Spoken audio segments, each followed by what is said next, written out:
mean, all right. Okay. So this is from, since we're talking about caddis flies tonight, right? Right. Okay. This is from, I brought this out last week, but I read this book back in 2001 or two when I first got it. I think it was first published in 2000. And it's kind of an older book. And I think probably some of it I didn't even quite understand at the time when I first read it. But Sorry, that was me. yeah, that's okay. So anyway, he talks about all the different fly patterns, and this is chapter 7 on caddis flies, and it talks about caddis flies, damsels, and hoppers. But I just want to read one little paragraph here that I thought was really pretty cool. He says, "It may not be very scientific, but I like to think of caddis flies as the opposite of mayflies. Mayflies are slow and float quickly on the water, but caddis flies are busy and blast off as if they actually understand that trout are trying to eat them. Mayflies are ephemeral, here and gone in a day or two, but caddis flies live for weeks, and some are always around. Mayflies in flight look like angels. Caddis flies look like moths on speed." I thought that's pretty accurate, I think. So That's awesome. All right. really Well, good book tonight if you we haven't have read it, by the way. actually, when I was looking up stuff too, that name kept popping up. So I will definitely, it's been added to the list, Carl. Thank you. And tonight we're going to cover, we're going through, and some of the times when I think it gets a little bit like, what are you fishing with? Well, I'm fishing with a caddis. Well, and Terry pulled out a book last week, and he looked it up, and he said there's 16 different stages to a caddis. Okay, so what caddis are you tying? What caddis are you fishing? Different things too. I know that for me, there's a couple different characteristics that it's a caddis style, right? So we're going to start off. It looks like Carl's already teed up there on his camera. And if you guys forgot how to pin, find Carl's name up in the top, and you can grab the 3 little dots and it'll say pin video, and you'll be able to see him. Then we're going to switch it over. Mick's going to grab it from there. And I think he's going to do the next stage up. And then I'm going to finish out with a dry. We're not doing all 16 tonight. We won't keep you here that long. And then we'll kind of go through as far as any entomology questions or anything else. These are kind of quick ties for the most part, but definitely jump in if you have any questions on how to fish them or on the materials that any of the tires are covering tonight too. So go ahead, Carl. All right, thanks, Amy.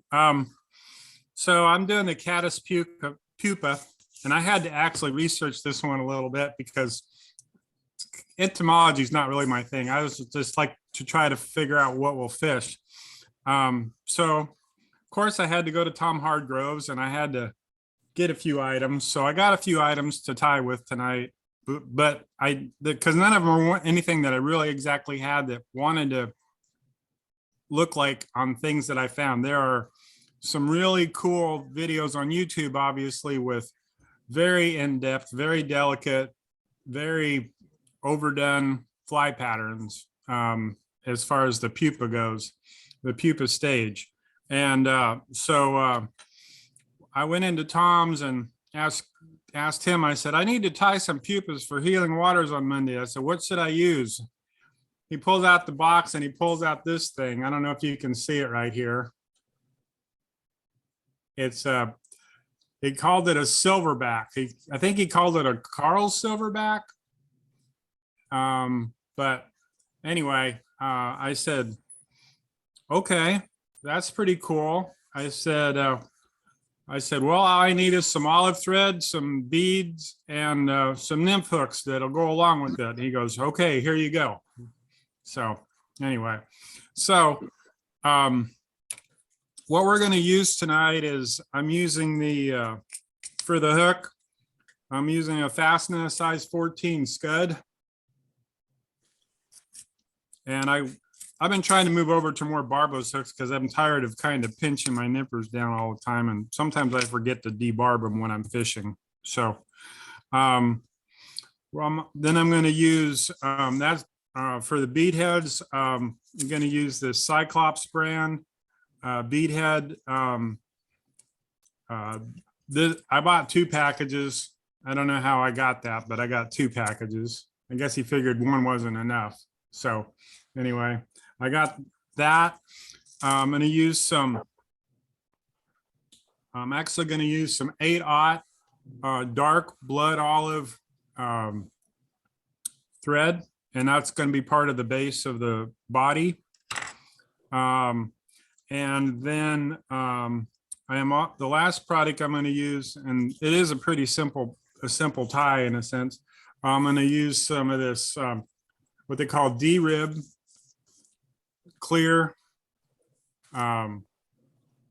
small clear ribbing, and basically it's like a plastic stretchy really kind of thing. And I wondered if I could use like monofilament or whatever, but I didn't want to try that. But this kind of stretches a little bit, and we wrap this around the body, and what it does is it gives it a little bit of gives it that segmentation look, because if you look at the caddis patterns, a lot of them seem to have some sort of a, for the abdomen part of the body, they have some, I don't know what the right word I'm looking for here, ribbing in a sense.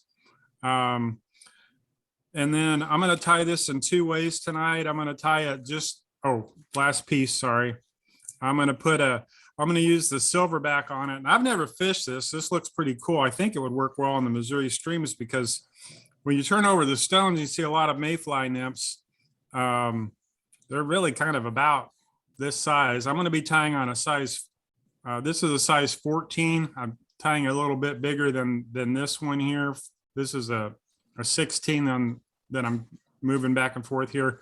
The one I have on here is a size 16.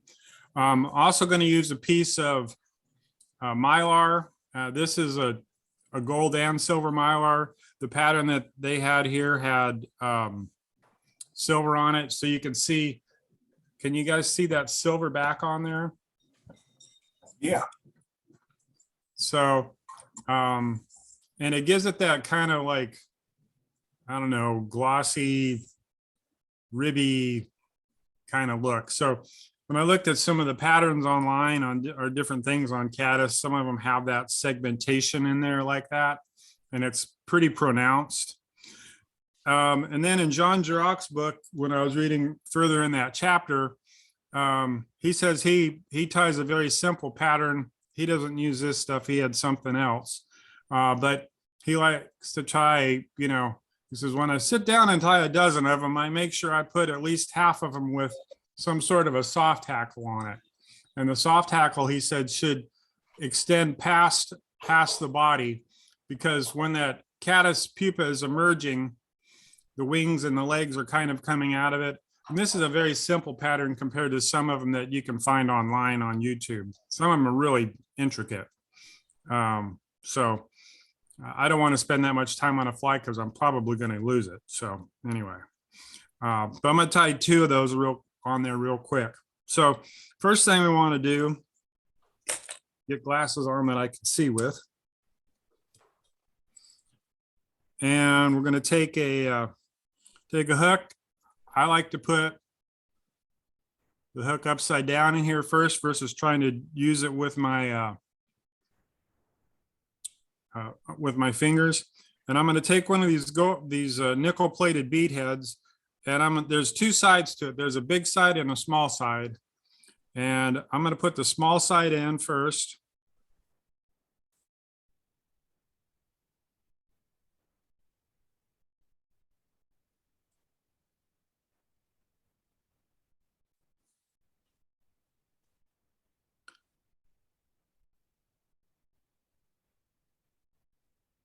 And when I was practicing this, I did tie a few up with just, I put a bunch of them together and then just did it. It made it go so much quicker.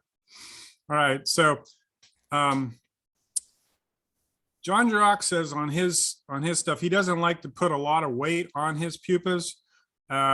Somebody could put some lead wire on here to kind of hold it if you wanted to, but he said, especially if you put the feathers on it, you kind of want it enough to get it submerged a little where it's under the surface of the water a little. So I'm going to go ahead and get it started. Just wrap thread back and forth up here. Build a little bit of a thread dam here.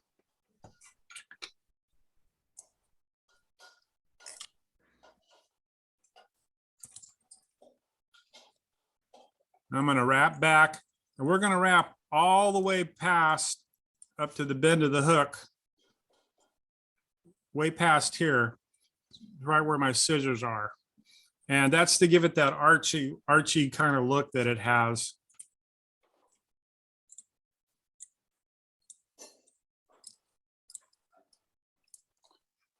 And I like to wrap mine up just a little bit when I drop the thread, so it'll have enough to hold on to it. Otherwise, if you just drop it, that it slips on down. All right. So next thing I want to do is put the ribbing on. Kind of have to have pretty good dexterity with this stuff. And I'm going to put it on at about a 45-degree angle just to hold it and grab it. So I do one small quick loop over it just to grab it. And then I'm going to wrap it back all the way to where my thread stopped. I'm going to just kind of wrap it back up here. The next thing is I'm going to put the tinsel on it.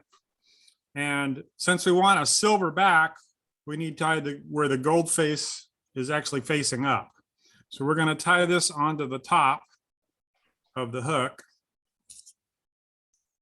Just do one little quick loop, kind of move it where you want it. Try to get it centered. I'm going to wrap that all the way back down to where I stopped my thread. And then I'm going to wrap forward, trying to get that in all the way.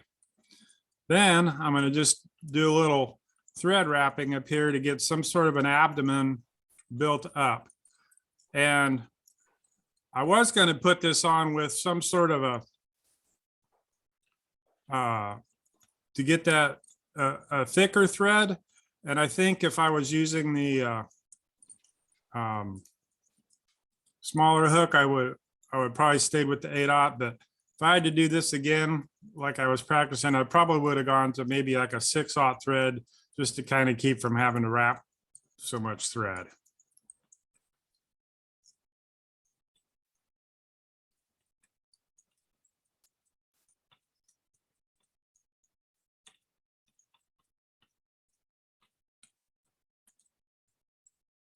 So next item on the agenda, we take the silver tinsel and fold it back over the top of the fly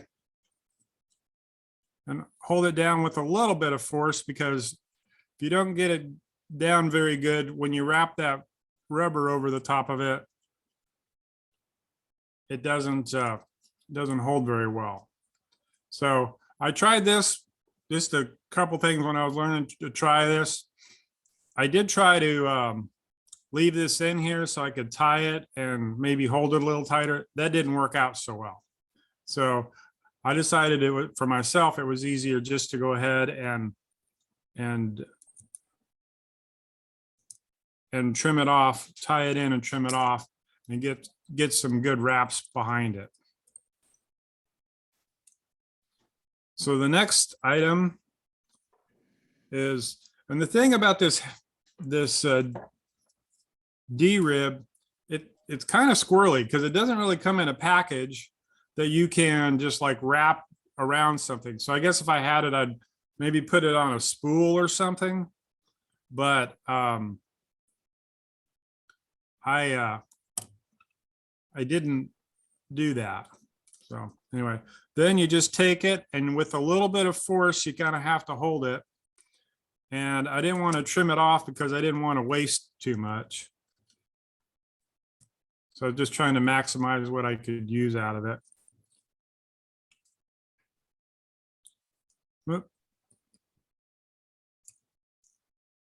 Kind of like trying to wrap a really thin squirmy wormy is what it's like a little bit.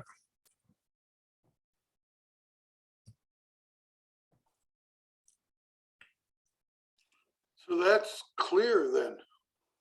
Yeah, it's clear. So it gives it kind of like a silver color to it.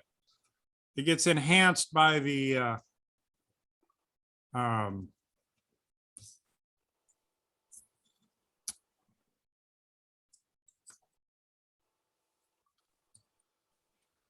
So is this about the same as like a midge then?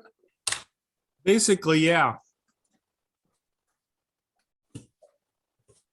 So there's the fly pretty much complete, and you can leave it like that, or I guess I'll save time and I'll just do the final part of this right now. Or you can just take some partridge feathers and make yourself some wings on it or some legs on it. Make it like a wet fly pattern.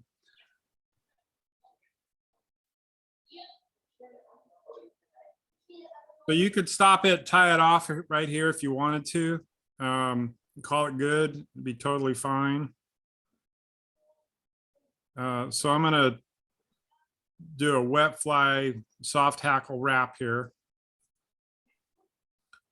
So these are gonna go pretty much a little bit well past that. So when I prepared it, I've watched Sun Dow do this, I feel like 100 times on YouTube because he does it so fast. You kind of have to stop the videos. I've done it where I've clipped these off and tried to make a you know, something to catch it so not to trim off later. I've just given up on that.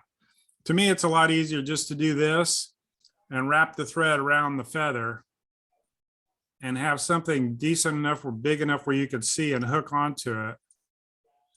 Get a good wrap on it, go forward, and then I go back and then I call it good. Give it a nice little tug.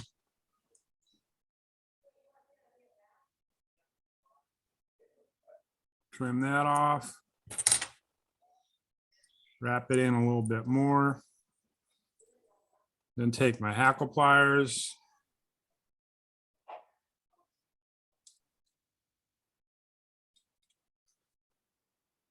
And this works a little better if you have some moist fingers.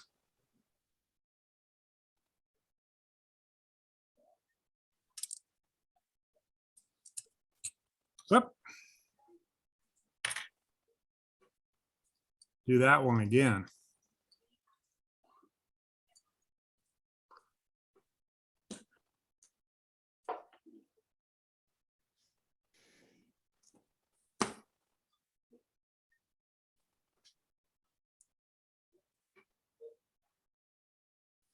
But John Girac said, you know, on the pupa patterns, that one of the things that he kind of stressed in the book a little bit that I was just reading that section was, I think the key word he said was sparse. So he says that actually quite a bit in his book. Something that I've picked up along seems like a trend that he has, kind of like less is more kind of thing. Right.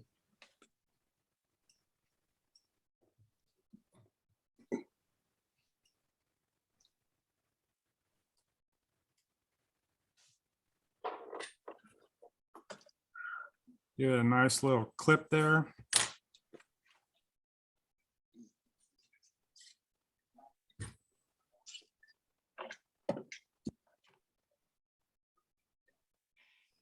Oh man.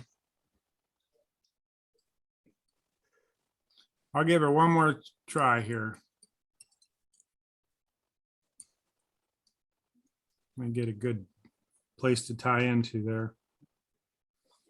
You know, I could do this probably 30 times without a camera on and not have that happen.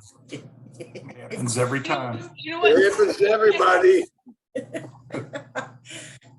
Carl, we can all relate to that. Yeah, I've been the guinea pig on many of those. So we're there. We see ya. It's really embarrassing when it happens in front of 50 people from all over the world, let me tell you. That's No,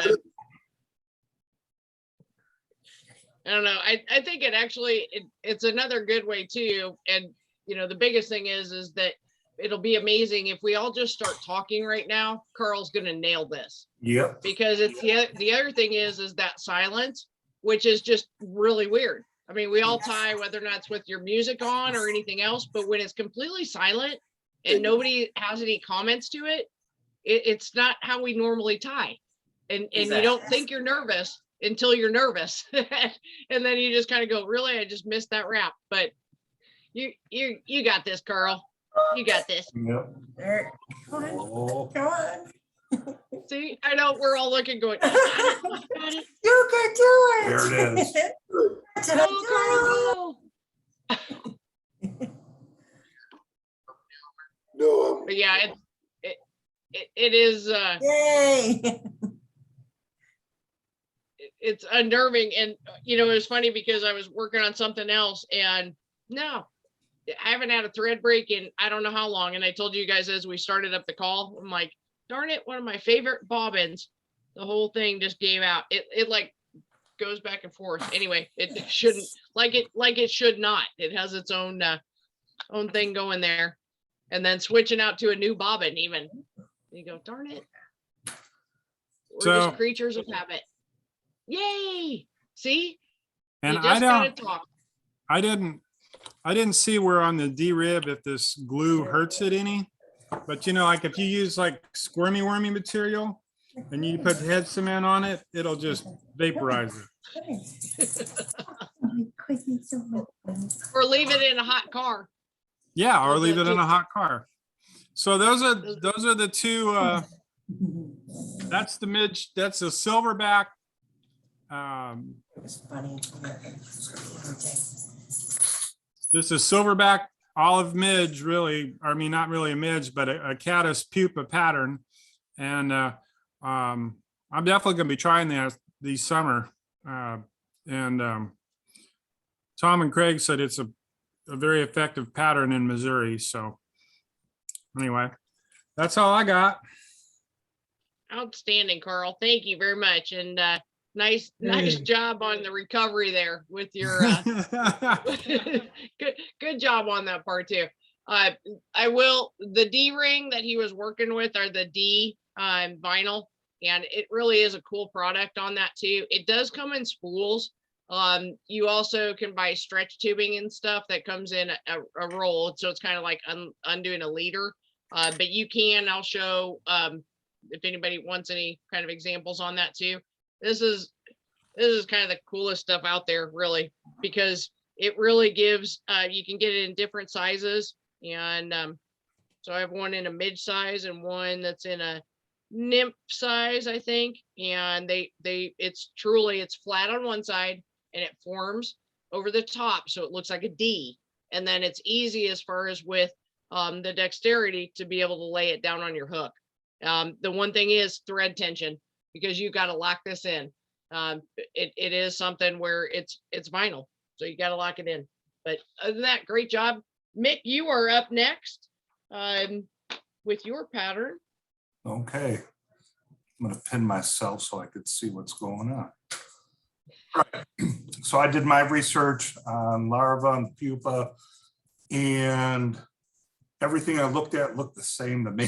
So I went through and tried several different types, and I'm going to do two today.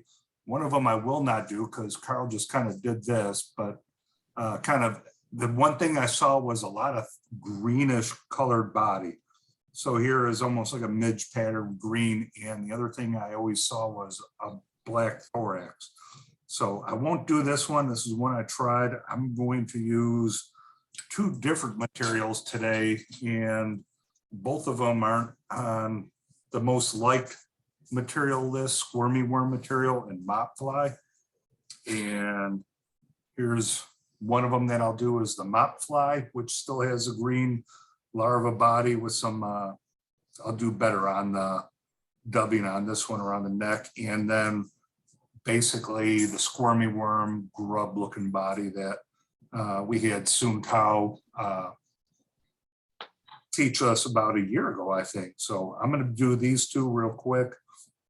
Got the hook and bead up right now.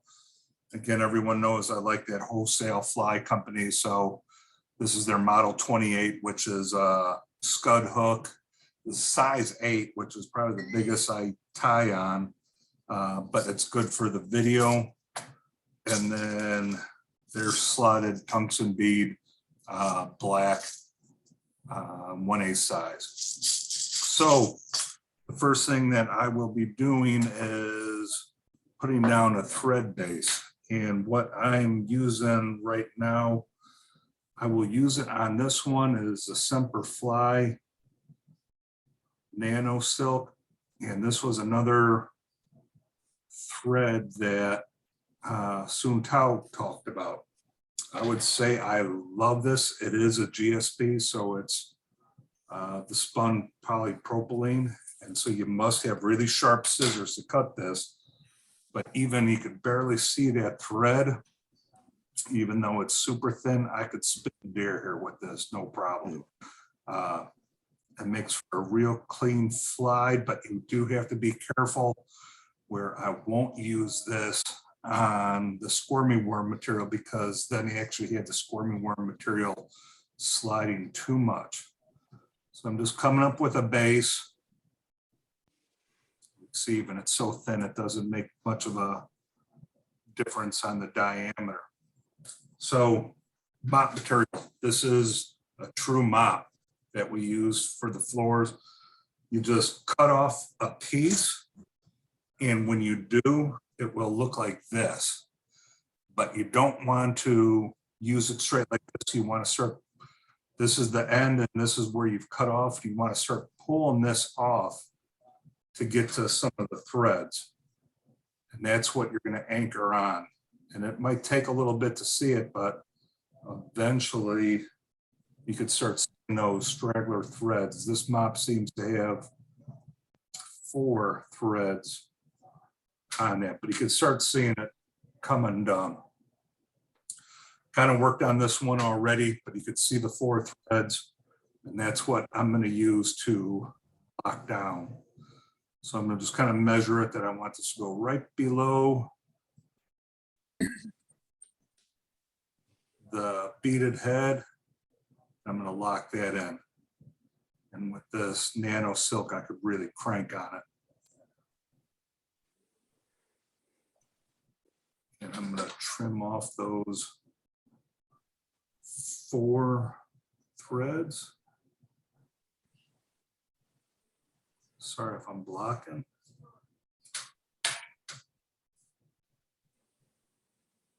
And the one thing I like about this nano thread is, since it is so little, I could actually start locking in, and it gets right through that mop material and doesn't really take away its shape. I could really cinch it in there, and it is not going anywhere. So it doesn't take away that, and that's really not going anywhere.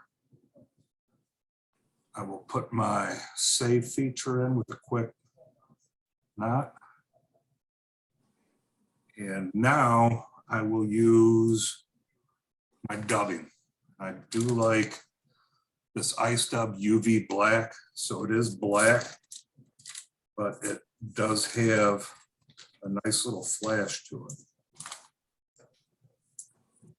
So I will make a nice little dubbing. Might have put much on this, but we will see. Like I said, the first one I showed seemed like I didn't put enough. I might have put too much. We will see.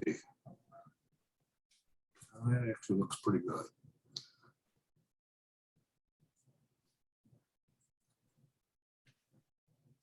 So We'll put another half hitch in there. I always like, it's a safe feature, just like we do on our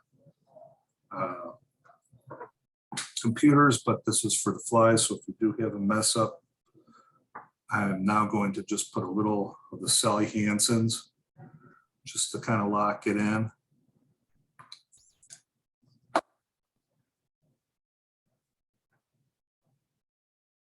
Just kind of put a couple wraps in there. And then I will do a quick whip finish. I've got the infamous top fly done.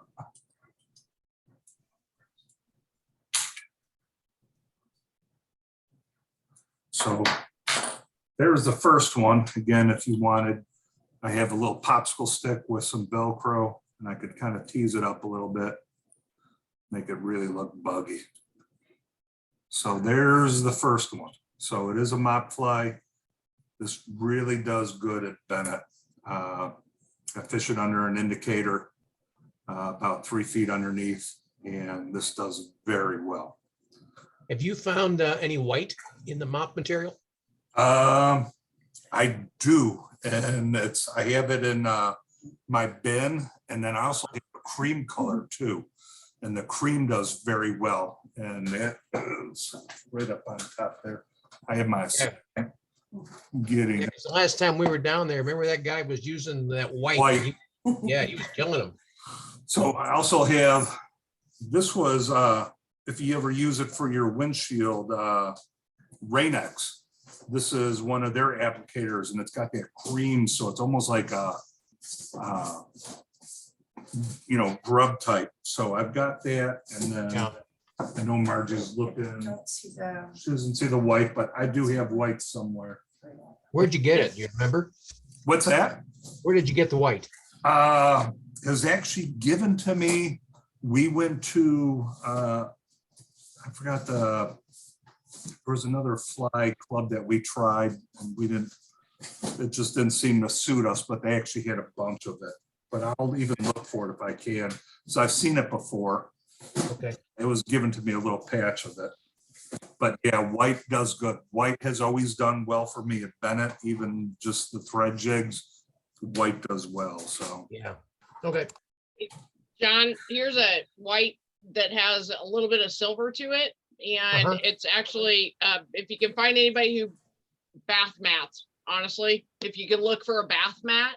Okay. And they have those in. And so they'll have a little bit more on that lighter shade. This one actually has some silver flecks in it.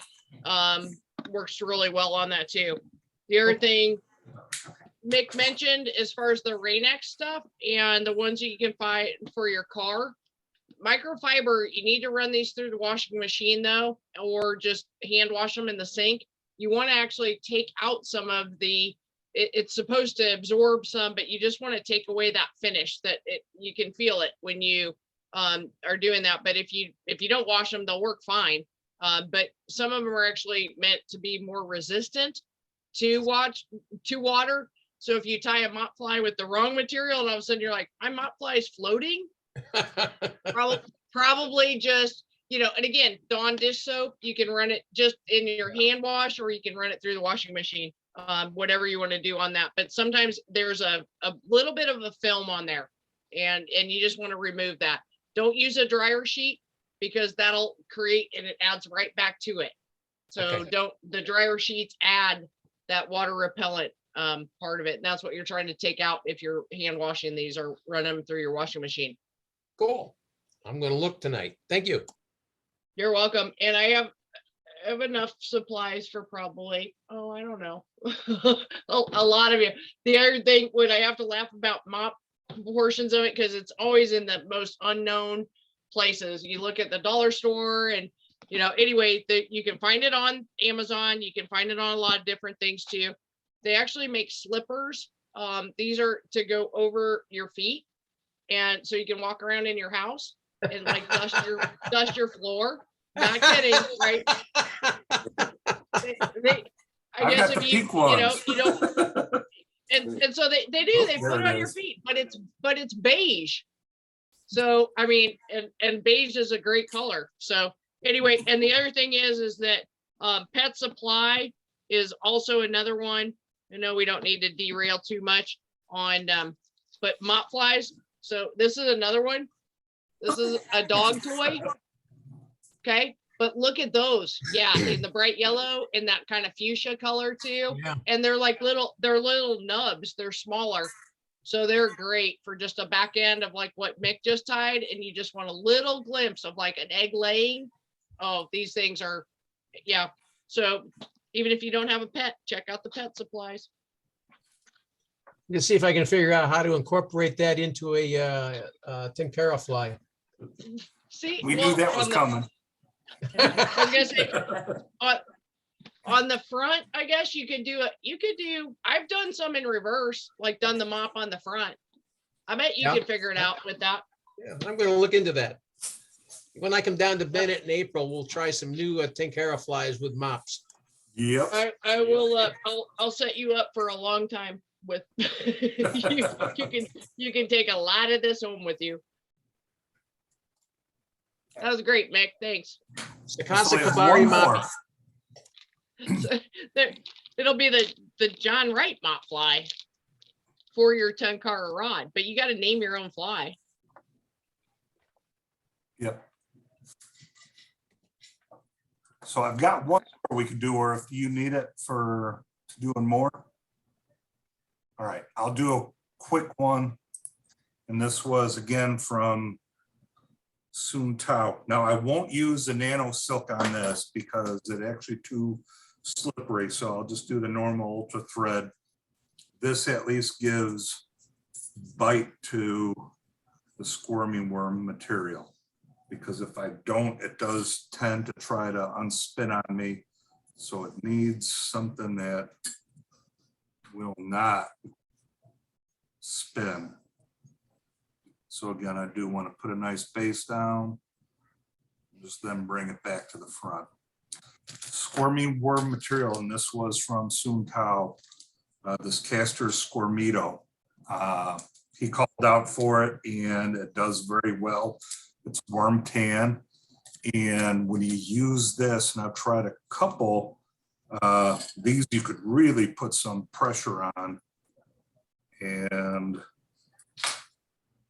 you could actually stretch these without breaking them. So a little trick, if you could see that, I cut it off at an angle, and that allows you to grab it a little bit better. Try to get that in there. Once you get a couple, you could really stretch it in.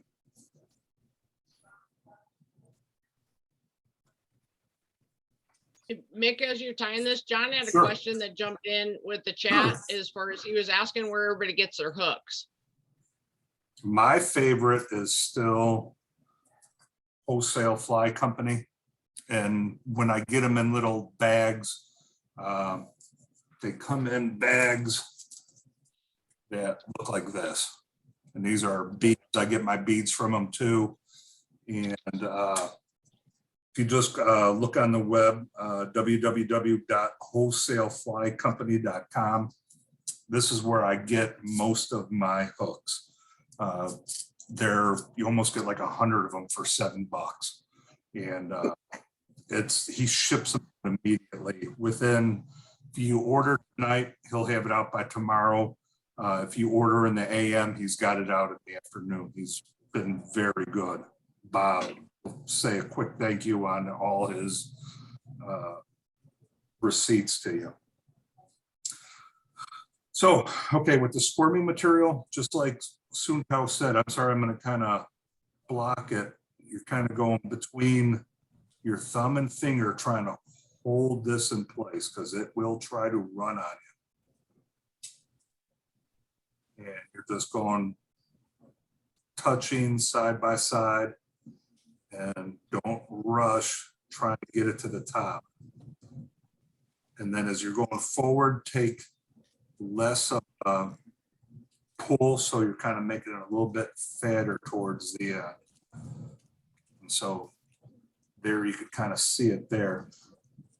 Making this a little bit easier, you can, the way Soon Tao had it, he used some thin skin as well, which made it really neat. Put a neat back on it, and then used some copper wire to lock it in. And it looks really nice. This is a quicker version of it. And just cut. Hey, Nick, can you just use the rubber band on that? You could use a rubber band, and there's another type of latex that's almost like a flat. And I've seen some really neat grubs made out of that as well. So either will work. You're just looking for any, and I hate to kind of break it up. Some people actually use condoms. That latex that they use there, actually, I've seen it, but I'm like, no, I'll just buy squirmy worms for that. So it's what they use. Sorry. I got Margie giggling here now. Sorry. So now I'm going to add the thorax. I think that's a little bit too much. So I'm going to peel some of that.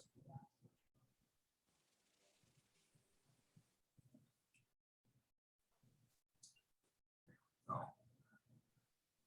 Make that look really buggy. Just doing it. I think Margie saw that Carl's tying along with me too, so. Yeah. All right. So again, a little bit of Sally Hansen. Now, the way I do this, I'm kind of going on the dubbing material. I'm trying to stay away from the squirmy one. And now I will finish it with a quick whip finish. And we are good.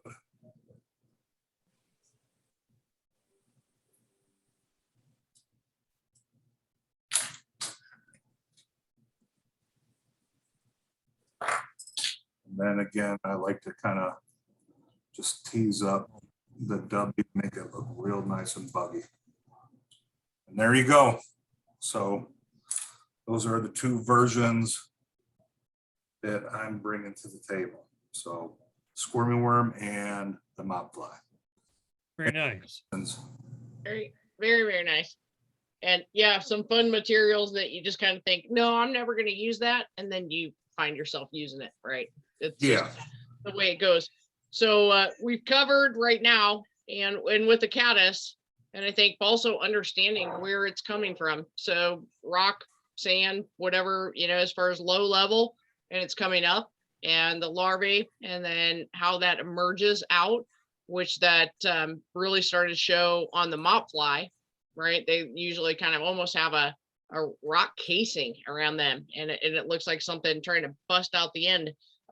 So we've covered everything under the water, and then you start getting to the top surfaces where it's coming out and it's going to be near the top. So you can fish a caddis, an X caddis, and there's a lot of different versions of this. You guys have seen me tie caddis multiple different times. It's probably one of my favorite flies to fish. And yet when we were first starting up the call, we figured out, right, that there's 16 different styles of a life cycle with the caddis from according to Terry's book. So what kind of caddis are you fishing? So one of the ones, and Jim Saraceno got called to grandparent duty tonight. So I'm actually picking up on his, and he was going to tie tonight. And the version is a caribou caddis. So what this is, it's I looked at Charlie Craven's, sorry, hands down, one of my favorite to look at just from the explanation on it. And he's so practical with not overwrapping things, not getting them too busy. This is a really messy, probably what people would say a really ugly fly. And I'm looking at this like I am so in love because it has everything that I was looking for. Because it has a little bit of a tail, so it still resembles the kind of a merger part of that. Has your wing, this is really light on that. Has the dubbing, gets really, really fluffy into that, just a buggy look. And then I finished off, and I was using red thread on this one. Have not tied this before, and it still had some of the traditional parts of it that I liked about a caddis. So I'm gonna pretty much show this. We started out, I'm on a size 14. hook tonight. And then I do have a 1X as far as a little bit more length on this. So there's what you got. On the hook size, I've started with my thread on here, and I want a little bit of tail, a little bit of end on that. You can use an antron. You can use a lot of different materials on this. It's really, by the time everything's said and done, you could even use your parachute material for this. So if you've got some of that left, you could use a binding cord. What I would really go is less is more on here. So you don't need a whole ton. We're not going to double it up or anything. And what I really like, and Carl hit on this too, is, you know, figuring out your material so that you just don't have all these little scraps of 1/4-inch pieces that you can't use. So I've got my thread. I just laid it on to start with, and I'm going to come over the top and pinch that into place, give it another wrap. And then I'm actually going to pull this through to get this to back up some. So let's see if I can do it correctly. I did it before, right? Okay. So in there, now I can get in. And what I'm trying not to do is add too much extra thread over and over and over again, because I don't like that little part. I'm just going to cut it, but we're going to come back and cover that. And now I can go with my thread, because I've stopped at the same portion. I can go back towards the bend. So now I'm going to come back up, cover that, and I'm at the bend on this portion of it. And before I go wrap back up, so I'm actually going to keep my thread in a couple different positions. Dry flies, again, I want very light. I want it to hit on the water. I want it to hit right in the film and do different things. So if I keep just going back and forth with my thread, I'm adding unnecessary weight to it. With this portion of it, you can leave it long for now, but what I would suggest is kind of pull it forward. I go all the way up, and I'm going to measure this and cut it now right here, right at kind of the eye. And that's the tail portion in the back, and I'm done with it. It's out of the way. Now with dubbing, and you can use a lot of different varieties in this. Again, the whole portion of having it really buggy and having this where it has a lot of different look to it. So I just grabbed, and I'm going straight off the boxes tonight instead of grabbing others, but I have a snowshoe rabbit as far as the dubbing portion of it. And then I also just like an antron as well, and kind of blended those two. I have a little bit more on I did kind of some rust, some olive, add a little cream in here. And as I'm going through all these, trying to separate out the dubbing, take it on top, separate it out. Again, what I'm trying to do is find the little imperfections, and you'll pick this up as you work with more natural. You might have a little bit of a hard spot, and you're like, no, I don't like that in here. But if you feel it and don't just try to glob it on, you'll be a little bit more aware of that. So again, just kind of a back and forth motion. And on this, I'm not going to use a dubbing loop or anything. I'm going to start out my dubbing by just teasing it out a little bit. And I want to hit it on one pass. And so I'm back at the end, and I'm just going to come in. I'm moving in one direction. This has a little bit of rust, a little bit of olive in there. And I know pretty much as far as the length, this is only by practice. Don't try to glob on and add all of your dubbing in. Don't be afraid. You're going to come back a couple different times. People tend to like not want to dub because they don't like to dub. And so they're thinking, well, I'll just get it all done in one time. You're going to end up having to come back. And I'm going to start, and I'm kind of crisscrossing towards that back, and then I'm moving forward on this fly. I have a very purposeful of where I'm stopping. Okay, I'm at least one full eye back, but I want to build up that thorax a little bit and give that nice taper to that. And now I've created, again, pretty much any pattern that we start with. On here, you can brush it up a little if you wanted to, or you can leave it pretty much as you have it right now. On this part of it, and it calls for caribou, and honestly, for as much as I label everything, I'm not quite sure I have any caribou. So I went through, deer hair works just great when I was kind of messing with it and seeing different ones on here, just to give you the style And I also like as far as the visibility of this, because it's a lighter shade for me. So I'm probably going to be able to sight this a little bit better than a darker color on a gray day. I'm going to lose it in any kind of moving water at all. So again, you can adjust this. The wing is a visual on our end. I did put in some gray. Let's see if I can try to get through this. So I already cut off, went with a gray, darker gray color on this, put in my stacker. It's a pretty large amount on here. And this is something, when you use your stacker, and I know we do have a couple new folks on here, so it's kind of obnoxious, but when you start with your deer hair or any kind of hair and you have it in here, it has all this under fur, and we don't need that. It doesn't have any purpose to it. So as far as cleaning this, we've talked about in the past too, as far as taking a wire brush to this, the dog brushes that actually get out a lot of their under fur too. But I prepped this already, knowing that we're kind of on a time here. So in your stacker, turn it to the side, and that's what comes out as far as the points of your tips are all aligned. And probably the biggest thing, even for a new tire, is you go, which end do I put in? Well, you always put in the uncut side as far as down. I'm going to come in and pinch this. And from this portion of it, I don't want to keep handling. So I try to pull it out with my fingers, grab where I need to, and then go to measure. Because the more you keep handling it, the more you're going to have to go back to your stacker. It will start kind of driving you crazy if you have a couple of them, you're like, they're not lined up, and then you go back and stack again. On this length of it, again, I'm on a 14, and I'm going to come in here. And you guys have seen me do this because I believe that every caddis, I love this style. So I'm going to roll my fingertips forward.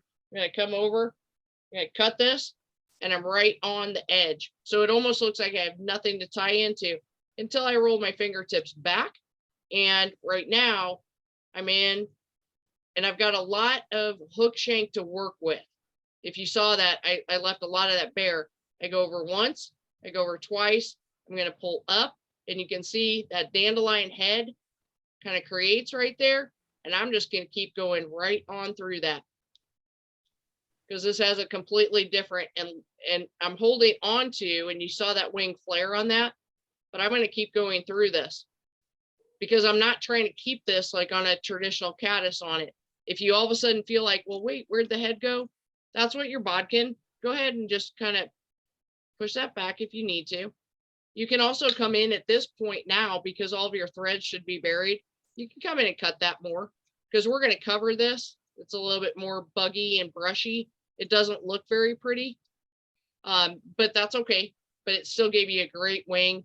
And here's kind of a side on that wing. So again, totally flared the way I want to. And you can come back in. Again, these are all very purposed ties on, and come in again a little bit more on here. I can still see the hook eye on this portion of it, and I'm back on this portion of it, and I'm going to add in some more dubbing. And at this point, you could use a hair mask, you could use a lot of different things. We're going for big, buggy, kind of obnoxious. I figured out as far as snowshoe, even with the foot, and you come in and you just grab the portions that you want. I'm going to go ahead just for purpose of this, and I'm just going to go ahead and use the dubbing that I had prepared. Again, I kind of come back in, and this is something where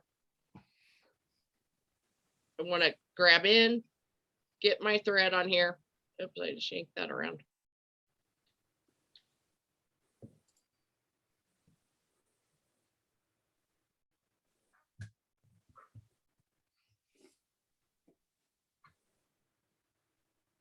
Pull it back through, come up towards the front, and this is where I'm going to lock in then with the whip finish.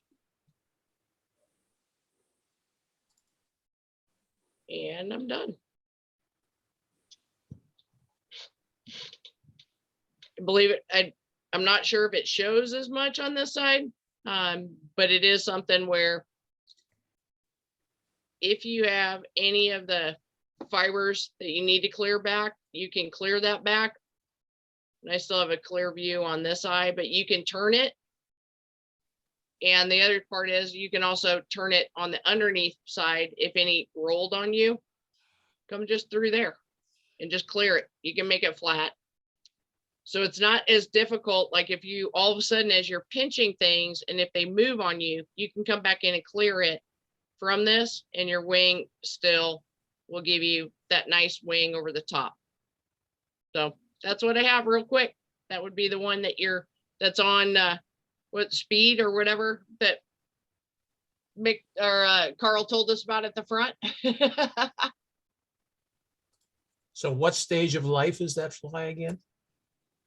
That's going to be a dry fly. That's going to be the later part, I think. We'll have to look at Terry's book. Yeah, I would say the adult phase would be. Yep.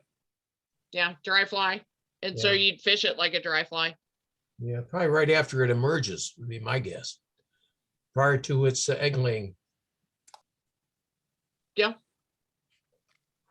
Yeah, most definitely. Well, it looks like Mick put up another picture of another one that he was working on. So his binding cord one. Yeah, since I wasn't supposed to do the adult fly, I still wanted to try it. And again, I've tried to use that material binding cord a lot. So I actually used orange, white, and tan on this one. So I'm sure this thing would float forever. And it just kind of actually used the binding cord. I almost chopped it up and actually almost made a W loop and made dubbing out of the body cord for that tan body, and did a W loop and then kind of used the scissors to trim it up. But different take on it. Thought it would be kind of neat to try. Dave Whitlock says that's probably the one that Amy just did is adult caddis surface fluttering egg laying position, number 2. There you go.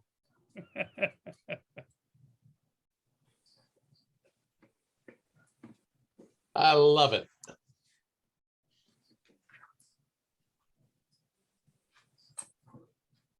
You know, Carl was tying too. I don't know if he's got one too. I was just trying to play with what you were doing there, Mick. Gotcha. Looks good. I've never tried that before. I've seen it done.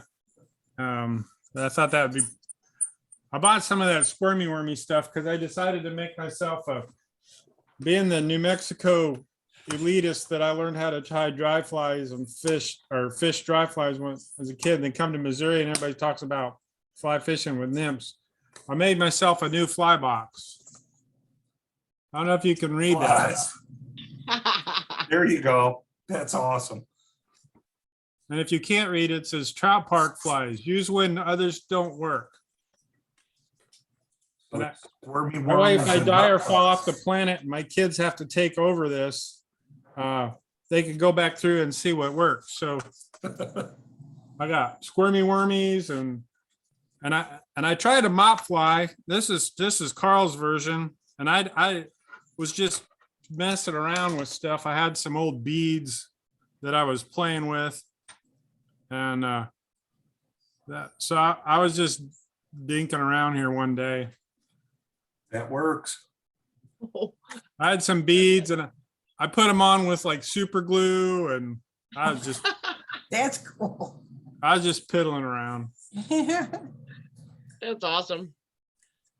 All right. And I think it kind of helped. Does anybody have any questions as to like how to fish these? Because you've seen so many different styles tonight. So it is something where, and again, the shopping list grows, right? As we look at all these and we're like, oh, now I need this, now I need that. It was, I think it was a great lesson on what do you guys want to do next time? Other than your description of a mayfly, I'm like, I like mayflies. Don't be picking on mayflies, Carl. But what do you guys, is this a good way to go as far as the progression, like the different flies that you could use in, and kind of go in that direction. This one for me, I'm like, oh, I want to give this a try. And again, the instruction was, it took, well, Charlie Cravens, it took him 4 minutes. So to explain the whole thing. And it was, I looked at it and I thought, man, it's like a darn ugly, but what a great fly. So I was liking it. I loved what everybody else did too. I think just from the different materials. But topic for next week, we got to come up with that. We're on the countdown. Well, I have a question. I don't ever fish many stoneflies in Missouri. And the only fish I've caught on stoneflies in the summertime was when we were in the Ozarks, or not the Ozarks, the Smoky Mountains. And so what do you think about doing some stonefly patterns? Works. That works. There's some big ugly. Are we gonna get into like articulated stoneflies, or are we just doing like stoneflies? I was just thinking stoneflies basically do like, I don't know if you want to do a stonefly larva, you want to do a stonefly nymph, and then an adult stonefly. I don't know much about them other than just, What about a Helgamite?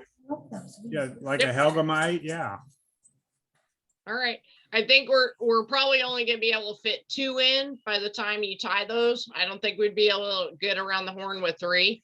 Oh, yeah. All right. So who's got Helgamite / stonefly experience? Anybody want to tie for next week? I'll do it. Well, I'll let somebody else do it. If nobody else does, I'll do it. Do one. Okay, I'm gonna start Is flipping it the a coin and Helgamite? call. A Helgamite? Helga, Yeah, a Helgamite. that shelf foam is good for that. So again, I tied tonight, but if no takers, I'll try that with the shelf material. What is that? The shelf material. Well, you've seen it, Terry. It's the ant material. It's here's Oh, here you go. Who's got it first? So you're gonna make a Helgamite with that? Oh, Yep. yeah, Okay. it works for the segmented bodies. It works I great. gotcha. I gotta And see it- this. Well, and you can find it at Walmart, but you have to look for the right one because it has to have the diamonds in it. I'll show it next week, but it has to have Like the this? diamonds. Yep. Amy, would that be good for ants too, right? Yes. It's great for ants. Why don't we do an ant and a Helgamite with it? No, we're gonna stick to one topic. We'll do ants the next week because there's about 7,000 different variations of ants. Yep. But okay, so Helgamite. See, I can't even say the word.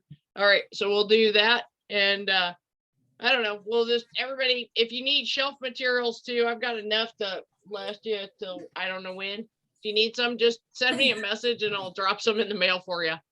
Yep. You want me to? Helgamites. do I was gonna say the sorry, Helgamites Carl? are go ahead. Do you want me to do the nymph then? Sure. Okay, I'll do a stonefly nymph. I've got some patterns I could do with that. Okay.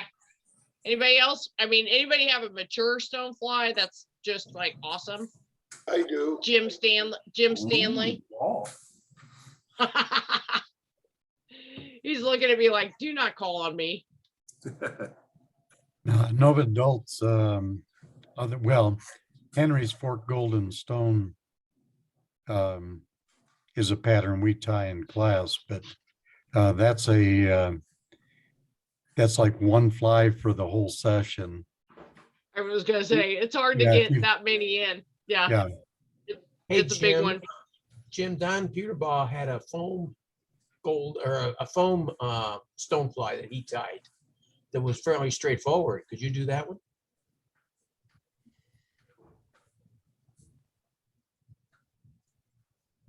Could be Hello? done. He's Think looking, so. he's like, well, why don't we'll kind of do a little bit more research on it, but I think, I think. Yeah, we'll try to get one. If not, we'll get one in. 2 would be great, because I think that's the stonefly, and you look at it, these things are monstrous. When you see a full one and you're just kind of like, oh my gosh. If you're traveling west, if you see them in different areas too, and you're just like, what are you fishing on? It's a stone. It's a stone. Again, yeah, let me do a little bit of seeing who wants to tie, but again, at least we'll get one in next week, if not a couple. And that little shelf paper stuff is a good cheater one. If you don't want to try to have to do the segments, it does work. So we'll plan for that for next week. Helgamites. I got to practice on my spell check. Yeah, That's a hard one. That's a hard one to like. Yeah, spell check doesn't like that word. Or you could Amy, I'll try. do the foam stone if you want. That's the adult pattern. All right. You want to do the foam stone, and then we'll do Foam a stone. nymph stone. Yeah. Okay. I think that covers it too. You guys each get 30 minutes basically. That should be a Okay. good way to go with it. Perfect. Yep. Sounds like a plan. We are tying stoneflies next week. Well, that was it. I hope everybody learned something and got to see a lot of flies tonight. Gosh, we got 5 flies done in an hour. Pretty Yeah. amazing. It was very good. So, Turned out good. Yep. all right, everybody. Well, have a great week, and we'll be back here, same bat channel. If I forget to send it out, we all know where to join on Monday nights. I will try to remember next week. I meant to send it yesterday even, and yeah, I just forgot. But I did fish both days, by the way. So, and my Alright. kitchen is completely painted. Yay. All right. So anyway, everybody have a good week, and we will see you again next Monday. Thank you All all. right, thanks, Amy. Bye. That's all. Bye. Bye, everybody. All right, bye-bye.